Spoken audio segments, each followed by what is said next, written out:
Good evening and welcome. The president of the American Academy, Daniel Benjamin, who you used to seeing at this lectern, very much regrets that he cannot be here with us tonight.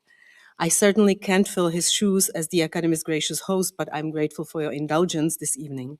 My name is Johanna Gallup. I'm the senior manager of the Fellows Program here at the American Academy in Berlin. It's my great pleasure to welcome you to this semester's Charles Heimhoff Lecture in German Studies, titled Beethoven's Ninth at the Berlin Philharmonic 1963. Our speaker is Stephen Hinton, a Vaughan Foundation Professor in the Humanities and Professor of Music at Stanford University.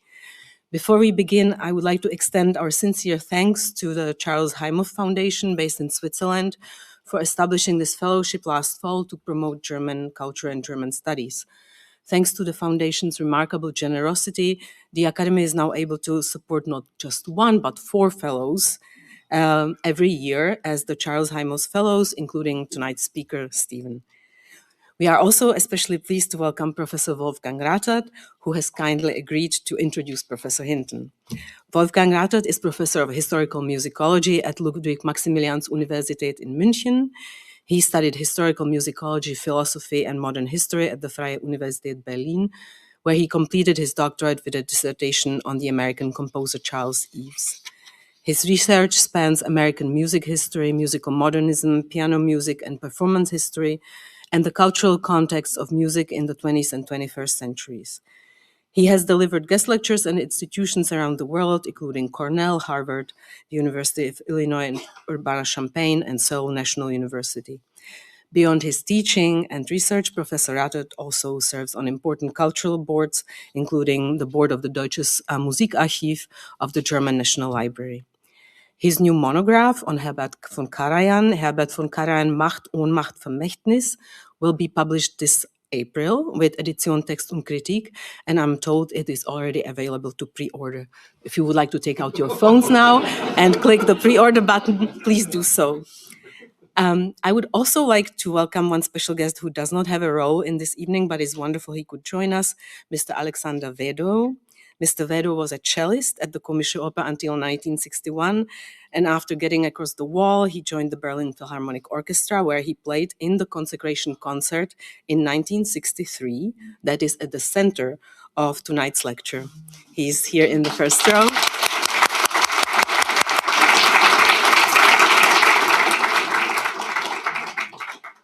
Before I invite Professor Rathert to the lectern, let me briefly outline the format of this evening. The lecture, which will include several music examples, will last approximately 35 to 40 minutes and will be followed by a question and answer session. When we open the floor, please raise your hand, wait for the microphone. My colleague will come to you so that everyone can hear you, including the guests who are joining us online. And as always, we encourage questions that truly end with a question mark. Now, please join me in welcoming Professor Wolfgang Rathert to the lectern, and have a nice evening, everyone.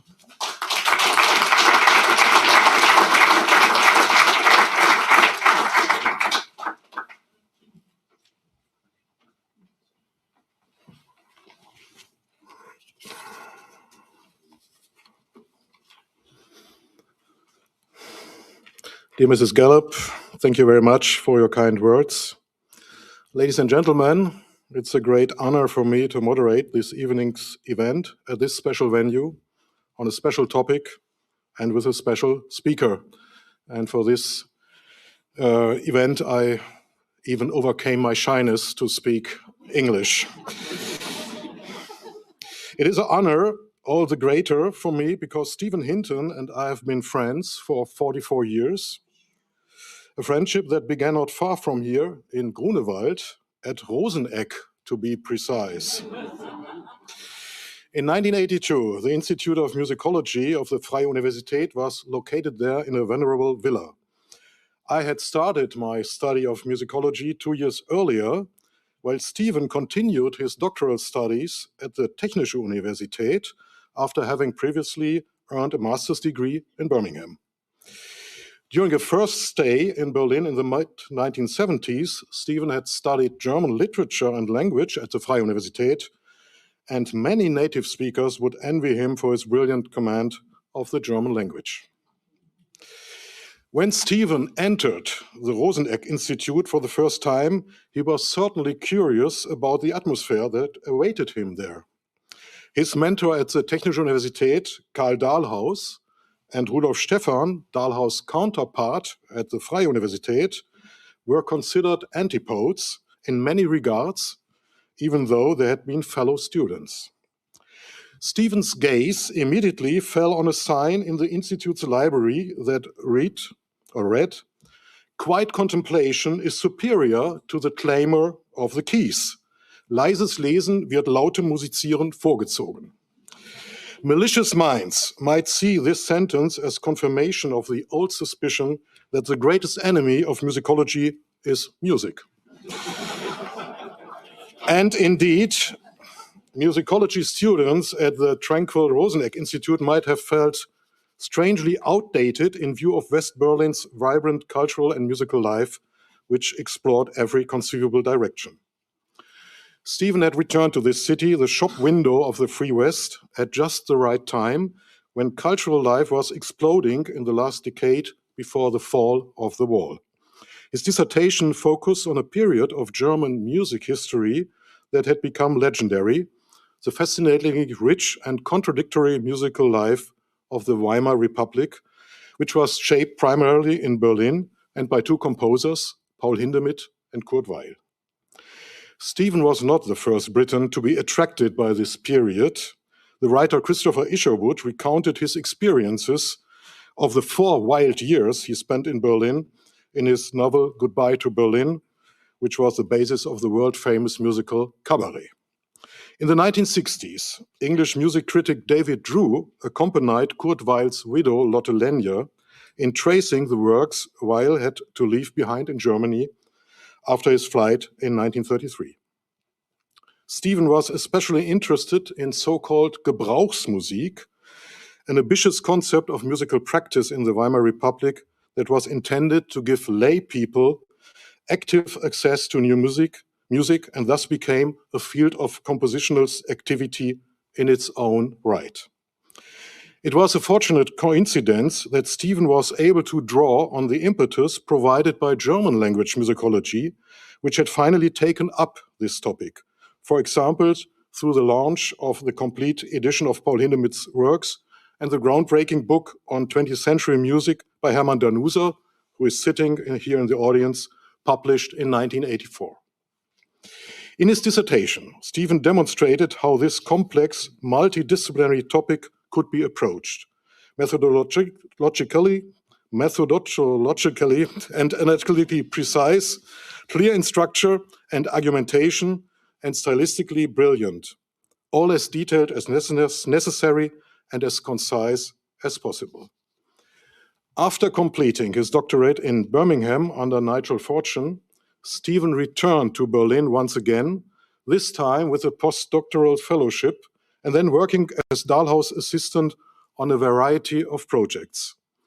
Stephen often stood in for Dahlhaus, who was already seriously ill in his teaching duties.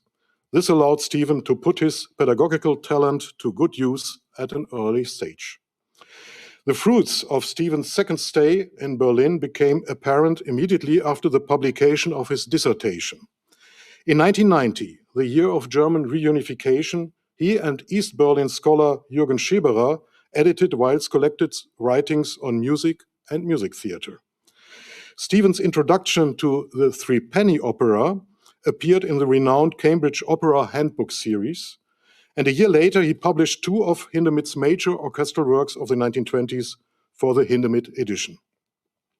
And in 1992, Stephen contributed not only the article on Kurt Weill for the New Grove Music Encyclopedia, but also the entries on no less than 13 of Weill's musical theater works.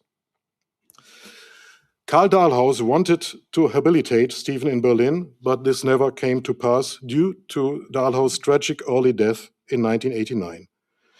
German musicology lost Stephen to the United States, a perfect brain gain, at first for Yale University and then for Stanford University, which has remained Stephen's alma mater to this day. In 2010, he was appointed Avalon Foundation Professor in the Humanities and in 2015 he was awarded the Dean's Award for Distinguished Teaching. But Stephen has been drawn back to Berlin time and again. On the one hand, through courses he teaches for Stanford's Overseas Studies program, and on the other, through his work for the Kurt Weill edition, whose managing editor Elmar Jochem, who is also in the audience, is based in Berlin. Stephen has contributed significantly to the success of the complete edition of Weill's works, initiated in 1999 by the Kurt Weill Foundation, both as a member of the editorial board and as an editor. This major project, which has since grown to 14 volumes, was launched in 2000 with Stephen's facsimile edition of the Three-Penny Opera, accompanied by the authoritative edition of Weill's writings, which he compiled together with Elmar Jochem. This dream team, if I may say so, then edited Weill's and Brecht's Problem Child Happy End, and now we look forward to their common edition of The Rise and Fall of the City of Mahagony. In 2012, Stephen's magnum opus, his book Weill's Musical Theatre, Stages of Reform, was published after several years of work and awarded the Kurt Weill Prize for Outstanding Scholarship in Music Theatre since 1900. Stephen here masterfully explores a complex transatlantic subject with a keen sense of the political and cultural ambiguities of great art. German readers are also able to enjoy the intellectual and aesthetic pleasure of this book with a translation published by Surkamp and Jüdischer Verlag in 2023. Ladies and gentlemen, the wide range of Stephen's academic work is demonstrated not only by an impressive list of publications, but also by his membership in numerous high-ranking editorial and advisory boards. I cannot list them here in their entirety, except perhaps to mention Stephen's former position as editor-in-chief of the annual Beethoven Forum. The topic of his lecture this evening, the opening of the Berlin Philharmonic Hall in 1963 by Herbert von Karajan and the Berlin Philharmonic Orchestra with Beethoven's Ninth Symphony, reflects the focus on Beethoven that emerged early on in Stephen's career, and furthermore, his current interest in the question of what led to the canonization of classical music in the 20th century. The subject of Herbert von Karajan has been back in the headlines due to a recently published book by a German historian dealing with Karajan's role in the Third Reich. The author concluded that Karajan was instrumentalized by National Socialism, being himself an innocent homo apoliticus. Karajan did not perform Beethoven's Ninth Symphony in Berlin during his first period, there from 1938 to 1945, as conductor of the Berliner Staatskapelle. Performances in Berlin during this period were a privilege for Wilhelm Furtwängler, so that Karajan only turned his attention to the symphony after the end of the war, and finally after his election as Furtwängler's successor in Berlin. Karajan's more than 70 performances and 6 recordings of the symphony from 1947 to 1986 demonstrate its central importance in his repertoire and how strongly he shaped his self-image and public image as the undisputed champion of modern Beethoven interpretation. In his book on Weill, Stephen pointed out some parallels in the reception of Weill and Beethoven. Just as Weill was reduced to the German Weill, Beethoven was reduced to a heroic composer. In Weill's case, the problem with this reduction meant that his American musical theater works were almost completely ignored in Germany for a long time. In the case of the Ninth Symphony, there has been a toxic reception since the Nazi era, where the humanistic message of the work was perverted. We are now eager to learn whether and to what extent Karajan's 1963 performance contributed or should contribute to a correction of this reception and to a recanonization of the Ninth Symphony. And there's no one more qualified than Stephen Hinton to provide us with answers. Thank you very much for your attention. Stephen, the floor is yours.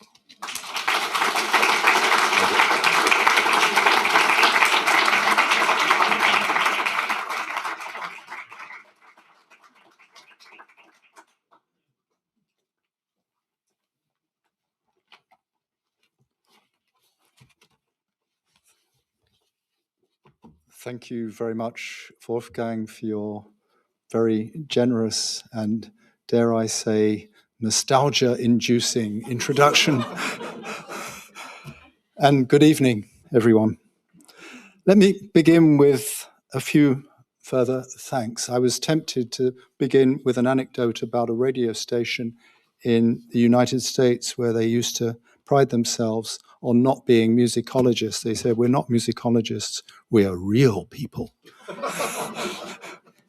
But I digress. Let me begin with a few further thanks to the American Academy in Berlin for the invitation to work and write in such a congenial place.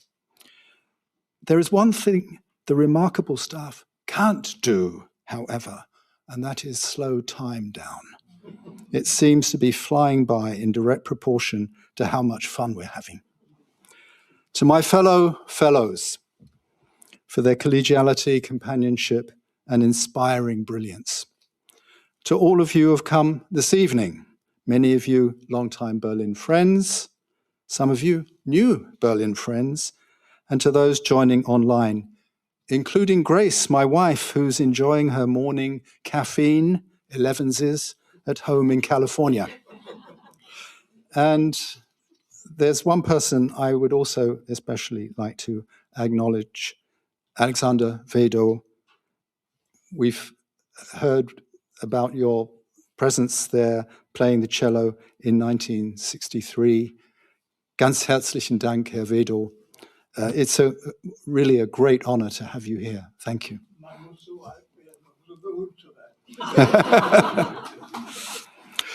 So I would like to begin by situating this talk, and the title is here. Situating this talk within the broader context of my Academy project. It unfolds in 4 parts, loosely mirroring the 4 movements of the symphony in question, and thus, as it were, classically constrained. First, I would outline the project itself. Second, I will review some relevant scholarship on Beethoven's Ninth and highlight key aspects of the German performance history. Third, I will turn to the conception of the hall and the opening concert. Finally, returning to the larger theme of my book, I will offer some reflections on Hans Scharoun's architectural achievement and its continuing significance. What makes music classical? My project asks this simple yet challenging question. This is quite different from trying to define classical music. How many of you know the American TV quiz show Jeopardy? Great. It requires answers to be phrased as questions, almost the opposite of the Academy's real questions, not statements rule. As a thought experiment, imagine what is classical music appearing as the answer. What clues might elicit that response? The list is virtually endless. Philosophers might emphasize aesthetic theory, concert hall managers, institutional practice, music theorists, structural analysis, performers, embodied interpretation. Historians, musicologists even, myself included, adopt a different starting point. We ask, when did the adjective classical become attached to music, and why? Students of terminology must ask, which antonyms did it define itself against? Above all, what does the impulse to classicize music reveal about culture, taste, and value? This process gains steam in the early 18th century, intensifies by century's end with the emergence of the public sphere, and continues to this day. Rather than defining classical music in essentialist terms, an example would be the recent article in The Atlantic, which zeroed in on the technology of notation. I explore how the idea of the classical has functioned as a regulative framework, a means of organizing, transmitting, teaching, listening to, and valuing music across different historical moments. The consecration of the Berlin Philharmonic forms part of a chapter in my book on the concert hall as an institution that makes music classical. It serves as a test case where questions of classicality, architecture, politics, and listening converge with particular force. On October 15th, 1963, less than 2 decades after the end of the Second World War, Berlin's new concert hall opened ceremonially. This marked the culmination of planning that began in 1949, of Scharoun's winning the competition in 1956 from among 12 invited firms, of moving the site within Berlin in 1959, of several years of construction, and with a budget increase from 7 to over 17 million Deutschmarks. For comparison, the budget of Hamburg's Elbphilharmonie, which opened in 2017, more than quadrupled from 186 to over 800 million euros, not Deutschmarks. Public debate in Berlin was intense over cost, design, acoustics, and the location, which ended up right next to the recently built Berlin Wall, and as such, a defiant statement in the no man's land of the Cold War. It's a remarkable timeline. Competition in 1956, foundation stone laid in 1960, wall going up in 1961, consecration concert in 1963. Here's the Philharmonie's exterior around that time, without its current shell, which they couldn't afford. And here's what it looks like today. I'll show you some of the interior presently. For such an occasion, Beethoven's Ninth Symphony, with its setting of Schiller's Ode to Joy in the choral finale, was an almost obligatory choice, as it is for so many new concert halls. The event was joyful, but popularity comes with a cost. By 1963, the Ninth's recent history was nothing if not checkered because of Nazi co-optation between 1933 and 1945. The opening was heavily freighted for the young Federal Republic, the occasion's symbolism laden with discordant historical resonances. The formal celebration, the Festakt, as such events are called, was an act of Vergangenheitsbewältigung, a coming to terms with the past. It's easy to get lost in the maze of Beethoven reception. If Beethoven is the man who freed music, as Robert Haven Schaufler wrote in 1929, we must face the paradox. His music is far from free, especially the Ninth. Its image has resulted from competing claims, including Schaufler's notion that Beethoven freed music, as he puts it, from the shackles of literature, at least debatable regarding the choral movement of the Ninth. The literature is vast. In Esteban Buch's panoramic political history, we see how the Ninth was appropriated across the political spectrum, from progressives like Hans Eisler, who claimed Beethoven for the working class, to Nazi ideologues like Alfred Rosenberg, who claimed him for National Socialism. The Ninth, in other words, has been required to do vast amounts of cultural work in multiple contexts. The last movement is particularly contested, as commentators from Wagner to Thomas Mann have remarked.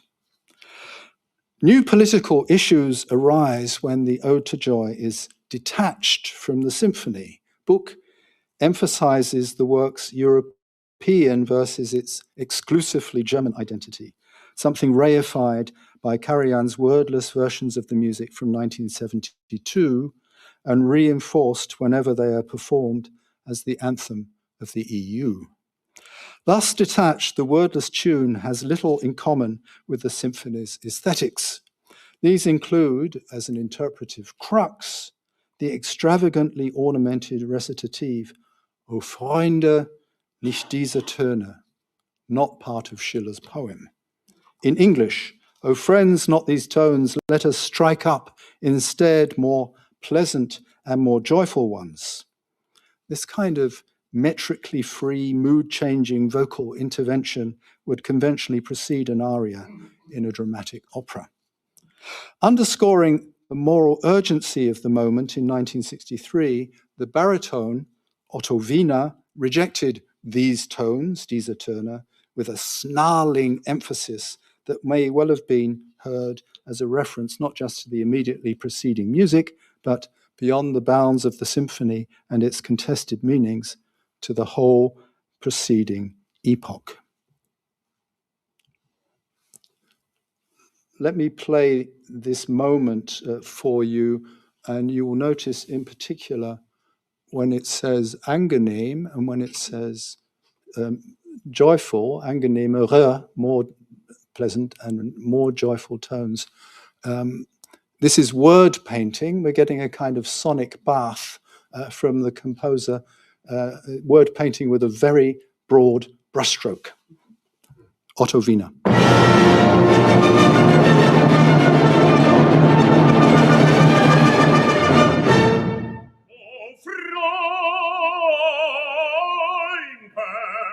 Nicht diese Töne,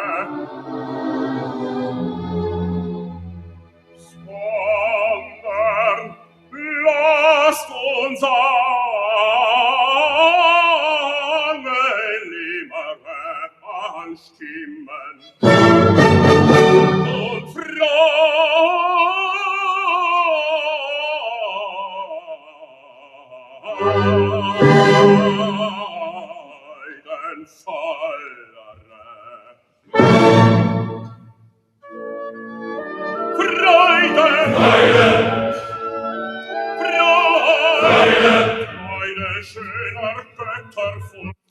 Sorry. It had that raw feel of a live performance, didn't it? Especially the so-called horror fanfare. Preceded as it is by brief reminiscences of the first three movements and what Wagner labeled the Schreckensfanfare, the so-called horror fanfare, the recitative can be read as composition turned self-conscious. The invasion of the world of the symphony by the world of opera creates a certain ironic distance from the over-the-top monumentality to follow. This has been called romantic irony, a marshalling of different stylistic levels, different tones, with the aim of transcending them all. Ultimately, finite means, even Beethoven's, are inadequate to the sublime task of bringing together a lamentation. The interpretive challenge posed by the vocal recitative and the preceding music disappears when the ode becomes an anthem. This led Buch to describe the ninth as a kind of oral fetish of the Western world. The label fits especially well with Theodor Adorno's Marx-inspired use of the term in his 1938 essay on the fetish character in music and the regression of listening. Adorno wrote, "The works that become cultural goods experience constitutional changes. They become vulgarized. The more reified the music, the more romantic it sounds to alienated ears. The man who in the subway triumphantly whistles the theme of the finale of Brahms' First is already primarily involved with its debris." End of quote. Anyone who has seen the movie Die Hard knows that the ninth's debris transferred to the screen is there with Alan Rickman's Hans Gruber humming the ode and boasting about his bespoke suit. For Adorno, by contrast, a Beethoven symphony as a whole resists this. Somewhere in this maze lies my topic. Though I focus on 1963, its meaning derives from previous appropriations with all of their cultural baggage.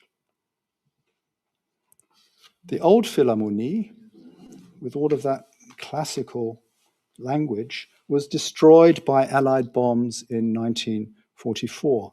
But its ghost lingered, above all through, we've heard his name already, Wilhelm Furtwängler. He eventually returned after the war in 1952, Karajan succeeded him in 1955 when plans for the new hall were already taking shape. Two performances are particularly relevant: a 1942 performance in Berlin and the 1951 Bayreuth performance, the latter to mark the reopening of the Wagner Festival after the war, echoing Wagner's 1872 foundation stone ceremony that emphasized Beethoven as precursor. This clip from the 1951 recording gives you the last couple of minutes.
Furtwängler liked to take the end fast. Compare this with the same passage from the 1942 concert. The clip is taken from Die Deutsche Wochenschau, the Reich's propaganda newsreel shown weekly in cinemas at the time. Some images not only may be disturbing, they should be disturbing.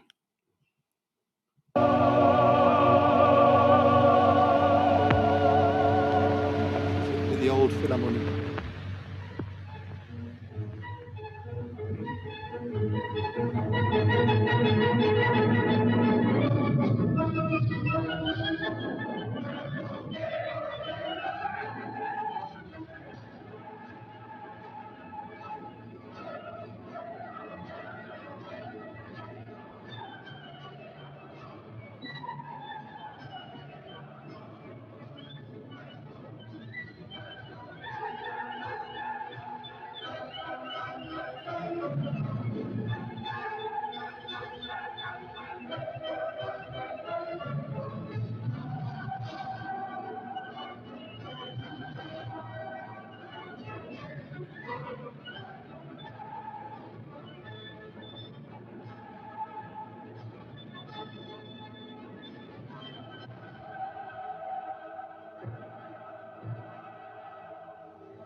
Let me quote two commentaries. First, musicologist and Nazi sympathizer Hans Joachim Moser wrote in 1941, prior to the concert, Beethoven's Diesen Kuss, der ganzen Welt, this kiss to the whole world, meant anything but a desire to fraternize with every Tom, Dick, or Harry, Hinz zum Kunst, but rather a glowing commitment to the idea of a humanity per se, and that was as German as conceivable. Second, the English philosopher, the late Michael Tanner, who frames the performance as Furtwängler having been, and I quote, tricked by Goebbels into conducting this work on the eve of the Führer's birthday in April. Here Tanner's description of that performance. In the last movement, after stupendous ecstasies, the unspeakable happens. The last bars are a nightmare of nihilism, a stampede towards the abyss.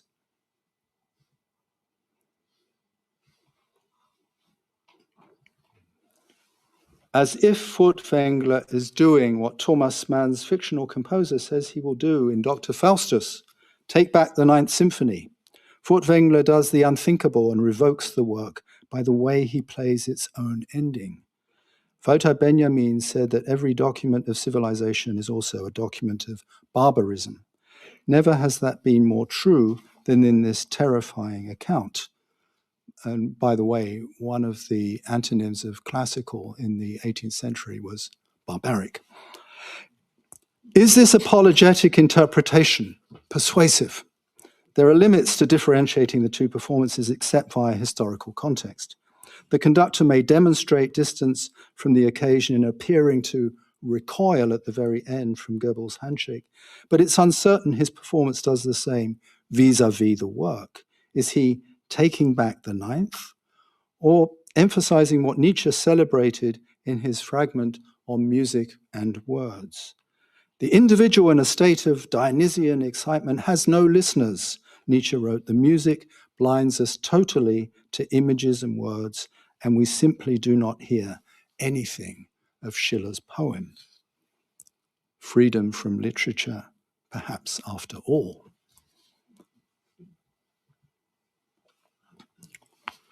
The consecration. After the daytime consecration ceremony preceding the event, preceding the evening concert, Berlin's Senator for Science and Culture, his name was Adolf Arndt, explained the link between architecture and music by invoking freedom, one of the most familiar tropes in Beethoven reception. Recall Leonard Bernstein in 1989 tweaking the text and literally transforming the Ode to Joy into the Ode to Freedom, Ode an die Freiheit, in celebration of German unification. The two other works on the program were Beethoven's Leonore Overture No. 3 and a short contemporary piece by Boris Blacher, Fanfare, whose atonal sonic gestures performed by brass players positioned around the hall showcased its innovative radial design. The signal of freedom, Arndt proclaimed. Before it sounds in the Leonore Overture, the signal that promises freedom to the prisoners arises from the moment of tense quiet that makes us hold our breath. For at this hour, the signal of freedom will become more in our community than the concert performance of a passage from Beethoven's work. Arndt connected freedom on multiple levels, ethically, politically, sociologically, and aesthetically. He emphasized the three overlapping pentagons that organically informed the hall's design at every scale, symbolizing harmony of space, music, and human beings. And this is sometimes referred to as the Urskizze. So this is from around the time of the competition. This is more pentagonal there with the seats and the overlapping pentagons. You'll see that if you look up at the wall in the hall. And then there's the insignia of the Berliner Philharmoniker. For Arndt and Scharoun, the pentagon represented what they called a balance between regularity and creative freedom, between math and fantasy. Wolfgang Stresemann, the general manager of the Philharmonie and son of Gustav Stresemann, who had served as chancellor and foreign minister during the Weimar Republic, emphasized a struggle for a synthesis of form and fantasy, linking the symbol to medieval stonemasons' guilds. Critic Hans-Heinz Stuckenschmidt compared the avoidance of right angles with Schoenberg's prohibition of octave doublings. The old Philharmonie, by contrast, was a converted skating rink with what Arndt called its rectangular rectitude. That's how it started, and that's what it became. Tracing Scharoun's work back to the post-World War I period, Arndt drew on die gläserne Kette, the glass chain, a secret letter exchange among visionary architects initiated by Bruno Taut in 1919, imagining renewal through glass, light, and crystalline forms. Writing as Hannes, his pseudonym, Scharoun forged a spiritual connection to the interwar German culture with his impassioned expressionist tone. I will read this in German because it's almost like poetry. Wir müssen ja immer wieder heißblütiges Drängen aus Urmasse durch zusammenballende Form in Ewigkeiten ausströmen lassen. Unser heißer Wille soll dieser Nacht der Vereinigung mit dem Urdrang eines Volkes entgegenfiebern. Dann wieder wird Bauen Fundament in der Sinnlichkeit einer Menschheit und Krone in der Reinheit des Jenseits haben. Translation is below, insofar as it works. Here is the drawing with the inscription. And you can see Hannes there has signed himself. And here, an early watercolor of a concert hall, Musikhalle, more visionary painting than realizable design, but there's a bit on the side of the front of the Philharmonie that looks bird-like.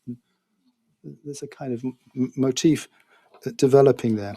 Taut himself, the instigator of this exchange of letters, the Gläserne Kette, along with the whole generation of post-war socialistically inclined expressionists, was steeped in Nietzsche's birth of tragedy out of the spirit of music, and thus spake Zarathustra. The Gläserne Kette correspondence channels that vision. Primal creative energy, Urmasse, Urdrang, must pass through disciplining form, zusammenballende Form, to achieve lasting significance. Scharoun's language reveals this tension explicitly, the Dionysian and Apollonian in dialectical relation.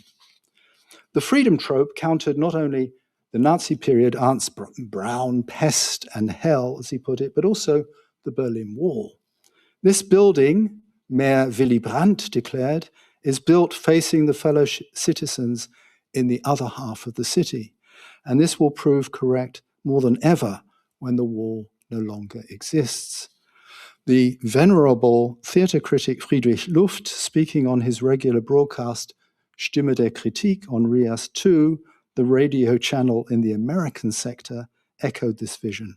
The hall belonged, quote, to all Berlin, to you, dear listeners, on the other side, and when the day comes, even more than it does to us.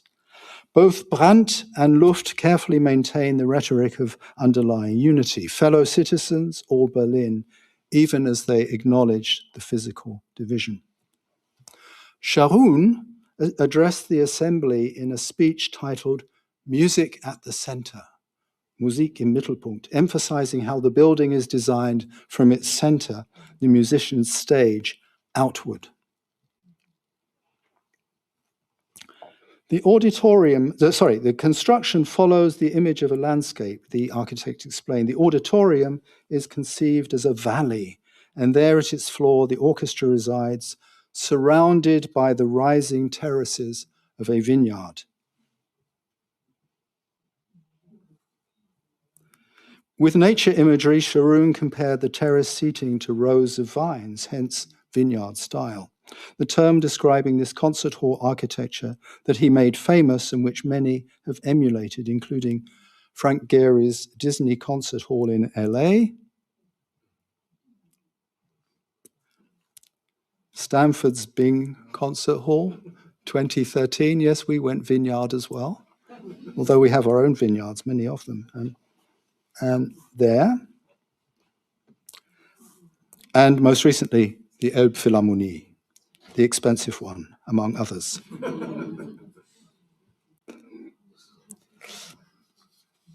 Proceeding from the notion, quote, that people today, as in all ages, form a circle when improvised music is performed, the architect wanted, quote, to transfer this natural occurrence, comprehensible to all psychologically as well as musically, to the concert hall.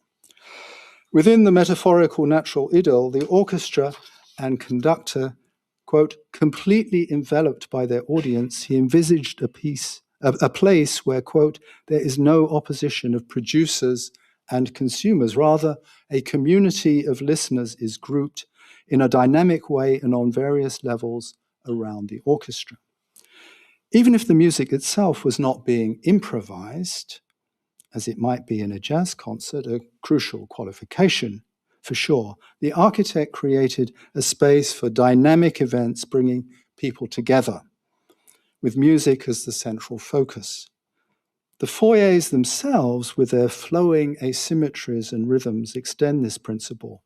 Spaces designed for encounter and anticipation, not passive waiting. Eckhard Janowska's 1984 Scharoun monograph rightly emphasizes this dimension of the building. So much for the cultural senator's lofty rhetoric and the architect's conception. During the nearly 2 decades between initial discussions and the 1963 consecration, prominent voices expressed concern about the vineyard style's viability. One was Werner Oehlmann, the most vehement among the German critics, rejecting Scharoun's conception on aesthetic grounds. Another, no less, was the project's acoustician, Lothar Krämer. In his 1957 Tagesspiegel critique, Oehlmann raised 3 objections to the hall's design.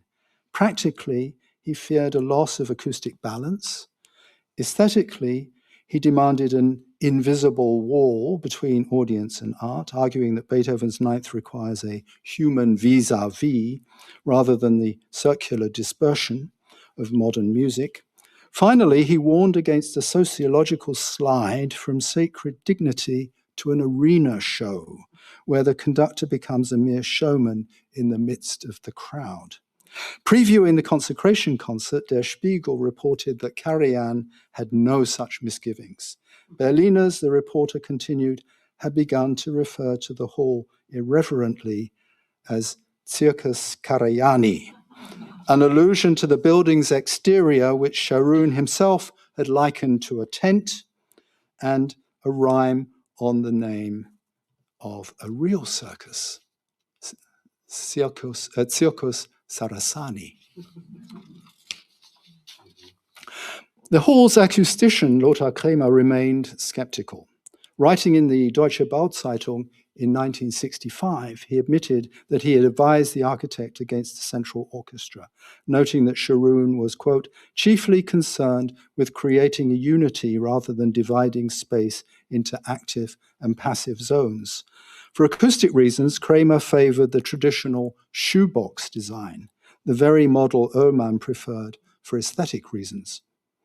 Indeed, there were 2 major rebuilds of the stage to improve the acoustics. First, raising the stage as a whole, and later adding staggered risers for the strings, which had initially sounded weak and dull. In the words of Wolfgang Stresemann, the acoustics had initially been hundsmiserabel schlecht, in a word, wretched. A similar assessment, though more analytical, came from Hans-Peter Reinecker in the Der Tagesspiegel in 1964. A systematic musicologist trained in acoustics and tonal psychology, Reinecker concluded that, quote, musical considerations do not favor the circular design.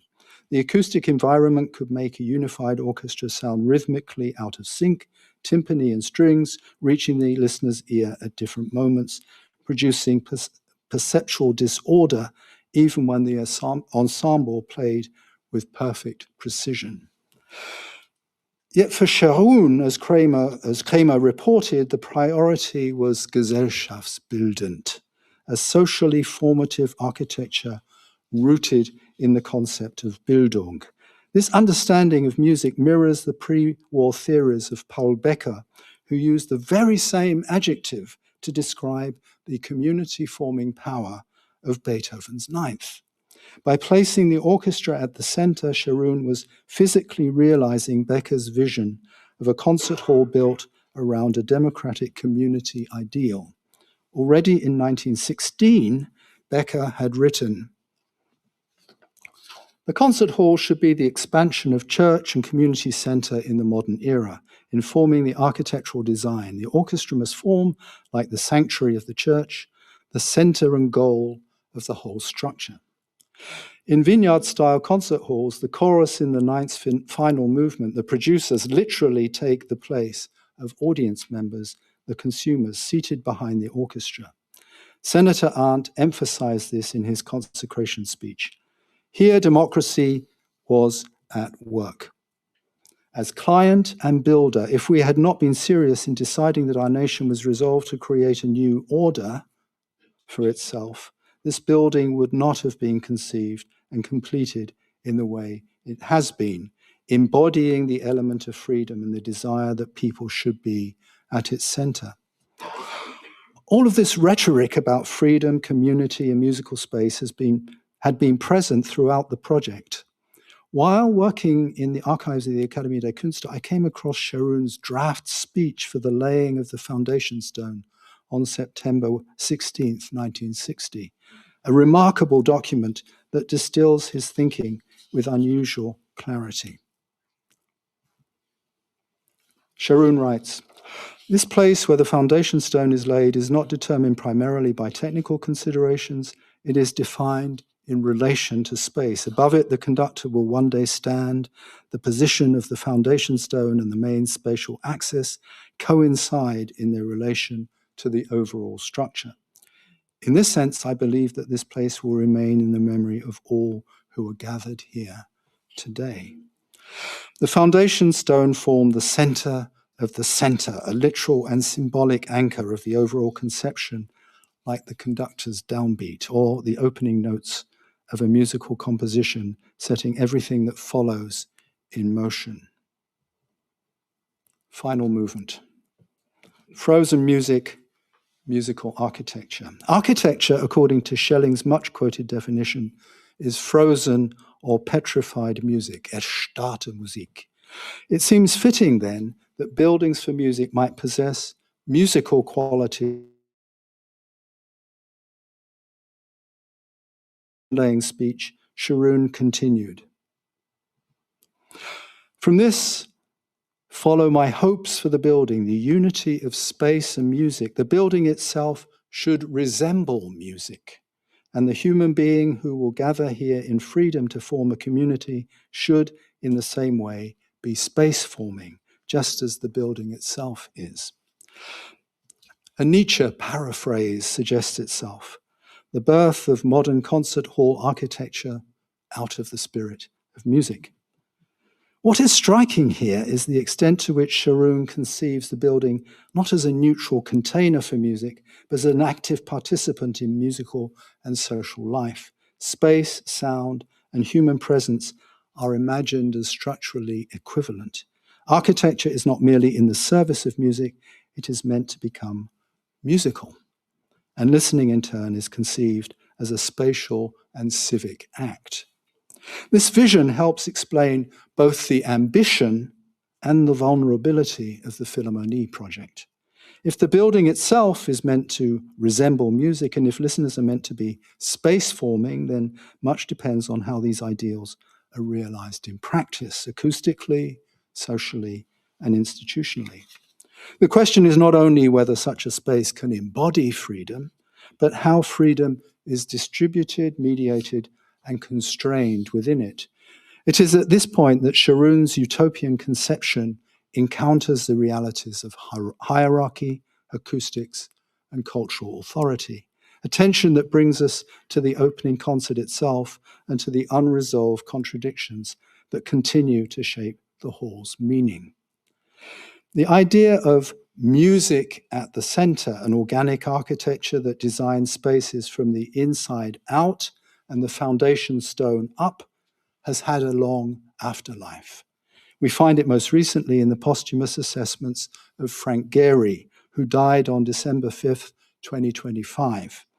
In his New York Times obituary, the critic Joshua Barone observed that Gehry's Disney Hall in Los Angeles, and I quote, democratizes the concert experience by mimicking Scharoun's vineyard model. But this architectural gesture toward democracy can also obscure forms of social exclusion. In both halls, hierarchies persist, not only through ticket pricing and cultural capital, but through the very acoustics produced by the vineyard style, which distributes sound unevenly rather than homogenizing it. Kramer's warning to Scharoun was therefore prescient. Democratic seating does not guarantee democratic listening. The old Philharmonie had become a representative institution of a totalitarian regime until it was destroyed by Allied bombs. The hall that replaced it emerged as a specific negation.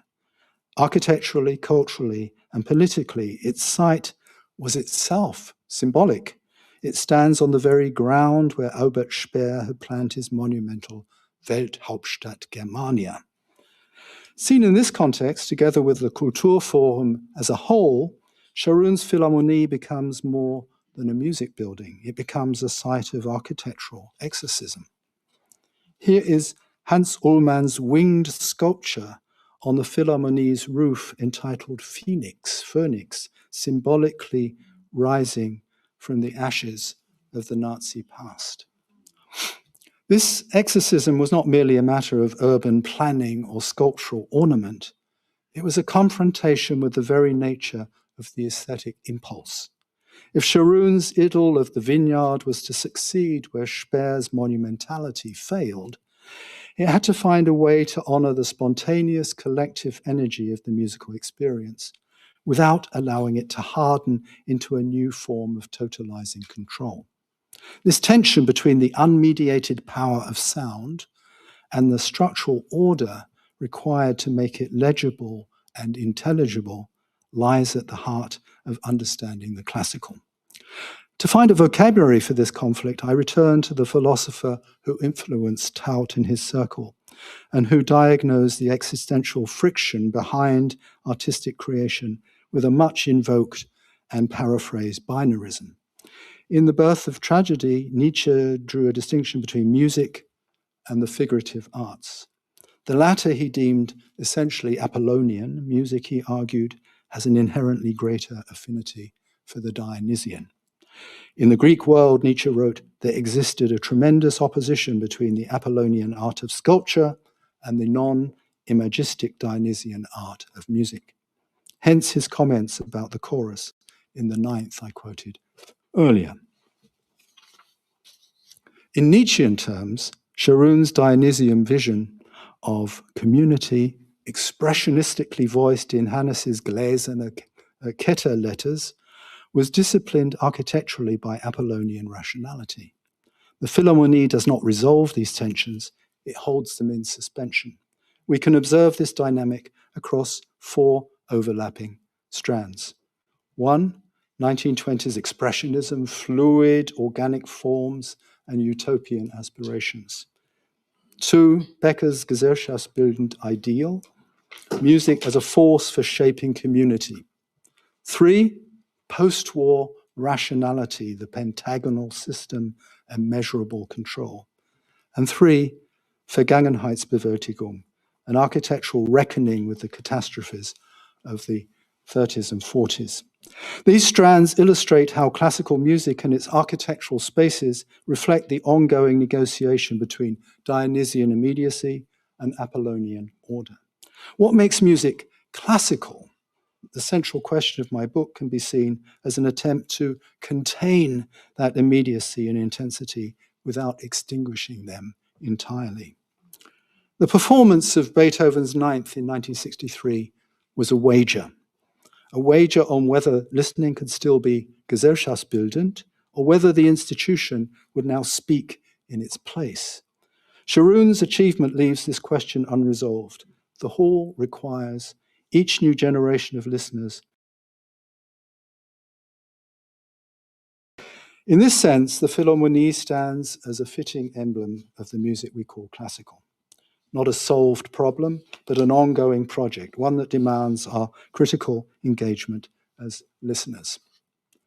To conclude, let us hear the final moments from October 15th, 1963, the evening when Karajan's performance of the Ninth and Scharoun's architecture converged to reclaim a new order.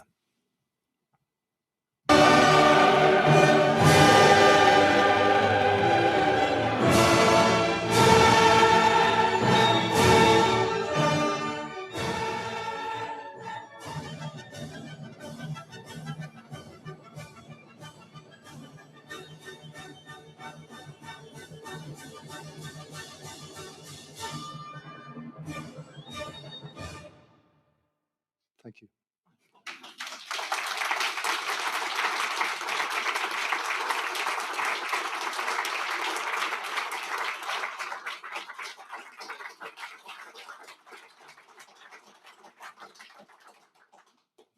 I actually had an alternative ending, but it was somewhat dispiriting.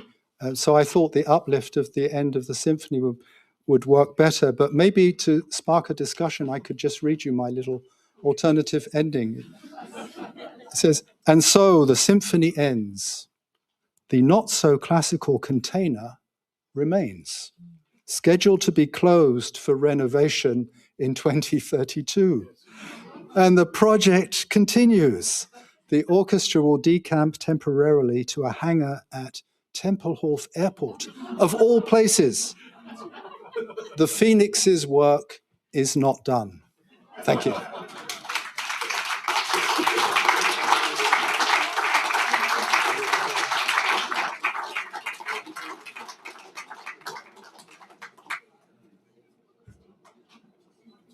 Yeah.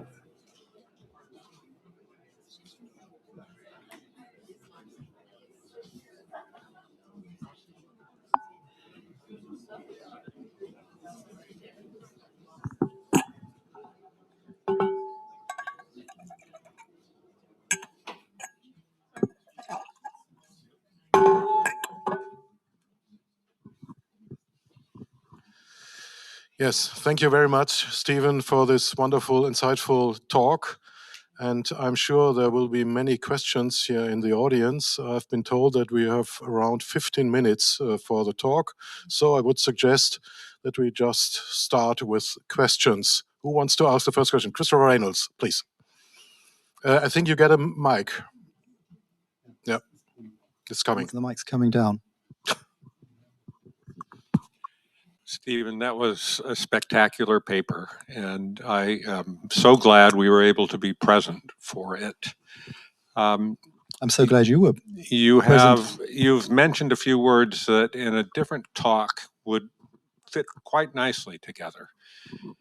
Classical and Greece, Yes. certainly, but democracy Yes. also.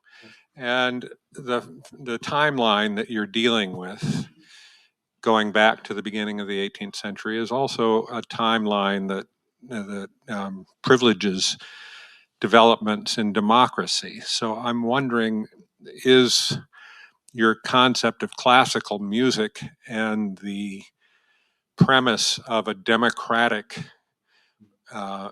institution, are they linked? I think the word you can find in the German dictionary is Jein.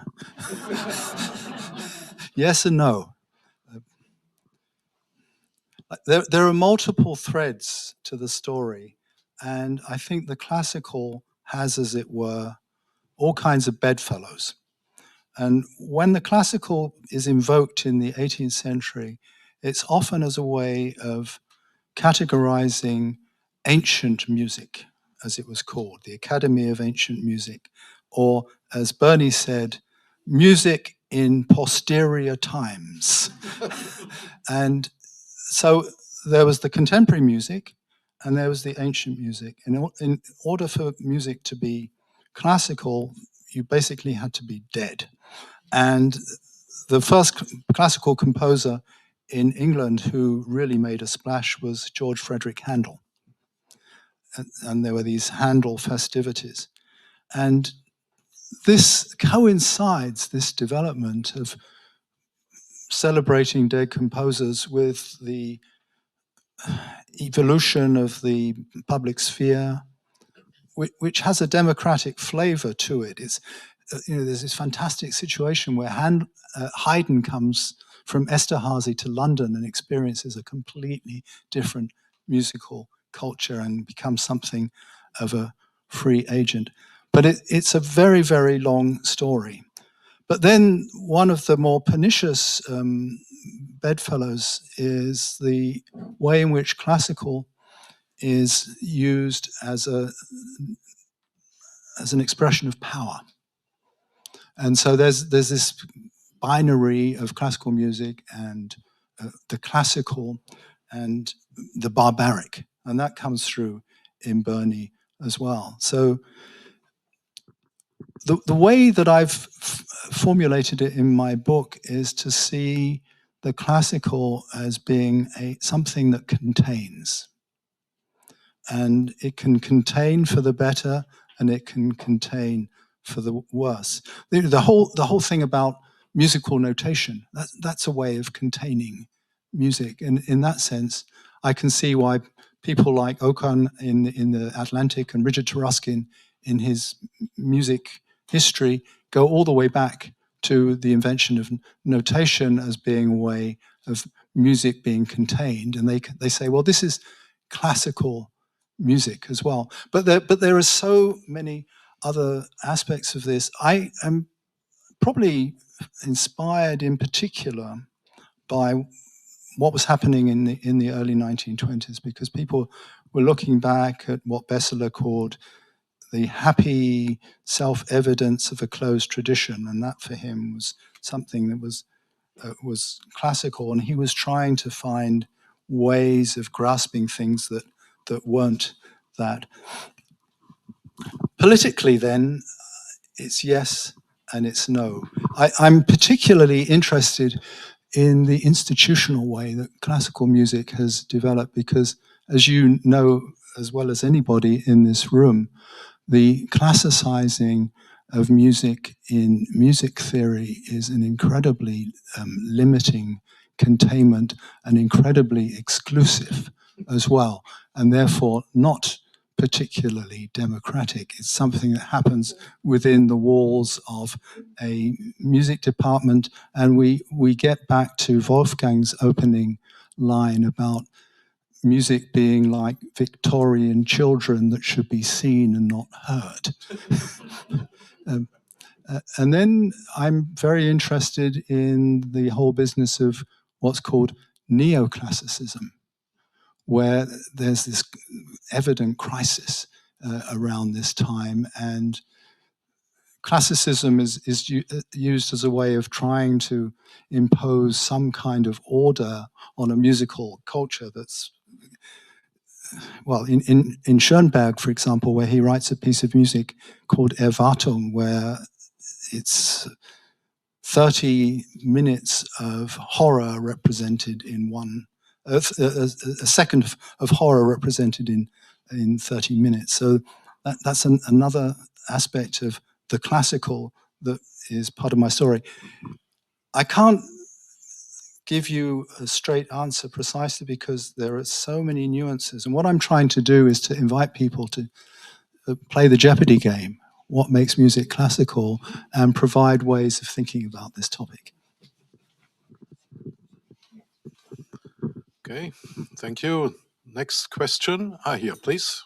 Just wait for the microphone.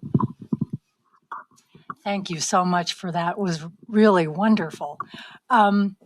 I'm wondering, in your research and Scharoun's papers, Yes. did you have a sense of why he chose a pentagon? Did that have some symbolic meaning for him, that particular geometry? Yeah, yeah, and it was not the same as the Pentagon in Washington, which apparently was a very pragmatic decision, so people could get from one side of the building to the other more easily than if it had been a rectangle.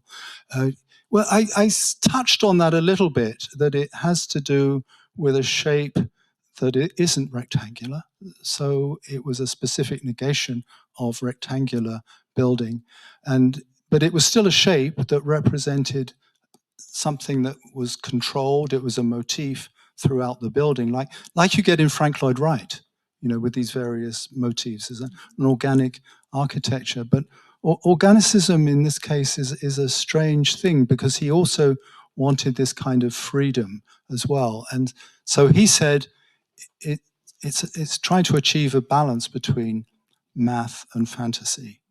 And he also went back to the medieval stonemasons and saw that they had the pentagon as a shingle that they would put out for their art as well. But I don't really buy the idea that it's like Schoenberg's prohibition of octave doublings. But I think Stuckenschmidt, who was a colleague of Scharoun's at the TU, and he was a professor there, he was very much in favor of this building and really pushed it over the edge, because Scharoun didn't win the competition unanimously. And it took the effort of Karajan and Stuckenschmidt to really push it through, and as it was. And so I think what he was trying to do, Stuckenschmidt, is saying, well, it's like modern music, isn't it? It's not rectangles, it's pentagons. This is true, but as I said at the end, it's also something incredibly rational, nonetheless. And I think that's a very sort of post-war flavor that you get there. And it's this sort of Dionysian, Apollonian tension being resolved in a particular way by Scharoun, having started with those incredible fantasies around 1920 with the glass chain, and then actually being required to build a building. And build a building with his colleague who wanted to be able to get the acoustics right, saying, this isn't going to work. And the structural engineers were saying, this isn't going to work. You're going to need a column here. And he'd say, I don't want a column. I want the whole thing to be open. And if you go into those wonderful foyers there, you see that there are some structural pillars that need to be there. In the fantasy, you don't need them. Yeah. Of course, there's, I think, a heritage in the Bauhaus, also with a math background. Yes, next question, indeed. and of course you can ask your question also in German, since there are many German people here, and we can. I'll stick with English if you don't mind. Okay.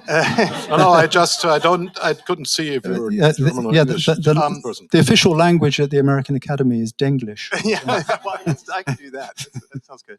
No, I was curious because there's several phrases that you dropped, and it reemerged every time. Freedom, for one, which was always what I felt from the very first time I went into the Philharmonic hall. Was this feeling of freedom is really quite fantastic. Yes. The other thing is the notion of vineyard, and I think you have to be very careful because a vineyard is not landscape, and that tends to be placed in that regard. A vineyard, for me, in any case, and I became aware of that in your lecture, is actually it's a Kulturlandschaft.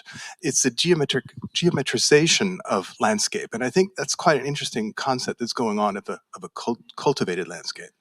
My question, however, is a different one, and that is, in all the research you did, and I was really fascinated with the things you brought to light from the opening speech and everything. It just brings to life all the things that you actually see years later, just like he intended.